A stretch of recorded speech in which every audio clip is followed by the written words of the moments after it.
obloha je plná hviezd. Aha, akási jasná hviezda. Veru, aj deň bol krásny. Ovce sa veľmi nepásli, ale boli spokojné a tiché. Asi takáto noc bude práve vtedy, keď sa nám narodí prisľúbený Mesiáš. Paveru, časom som to počúval od mojich rodičov. Príde na svet Mesiáš a napraví všetko. Len aby už prišiel čím skôr. Zaiste bude bohatým pánom, služba neho bude zaiste dobrá. Pravdaže, veď keď príde Mesiáš, svet bude krásny a dobrý. Keď on príde, na svete zavládne spravodlivosť a mier. Svet sa stane naozaj lepším. Ľudia čakajú od Mesiáša bohatstvo, krásny svet a výhody len pre seba. Ale ja som so svojou chudobou spokojný. Veď najbohatší je ten, kto miluje Boha. Aspoň tak ma to učila mamička. Ja by som prosil Mesiáša len o jedno. Aby som videl.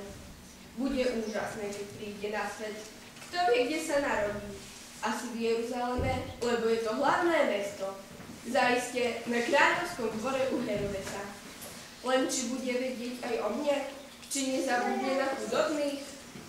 Vstávajte, chlapi, rýchlo! Čo si sa deje? Čo, ide vlk? Čo, Adam, nehovorí? Čo, Mari, ovce utekajú. Nie, vlk nie, ale je to akési silné svetlo. A ešte čo si sa deje? A čo ty, Mari, vidíš? Veď si slepý.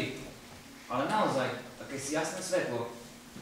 Asi hovorí Betlehem, alebo niečo oveľa bližšie. Veď tá žiara je priamo nad nami. Nebojte sa, zvestujem vám veľkú radosť. Radosť, ktorá bude pre všetkých ľudí, lebo dnes sa vám narodil Spasiteľ, Mesiáš, ktorý je Kristus Pán. Nájdete ho v Betleheme, ponáhľadte sa. Sláva na výsostiach, Bohu a na zemi pokoj ľuďom dobrej vôle. Čo budeme robiť, bratia? Tu niečo rozmýšľať, rýchlo poďme do Betlehema.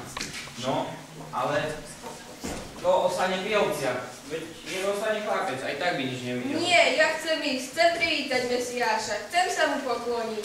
Dobre, strážnik bude Dunčo a zahraj. Len už poďme, aby sme vedeli, čo nám to prichystal Pán Boh.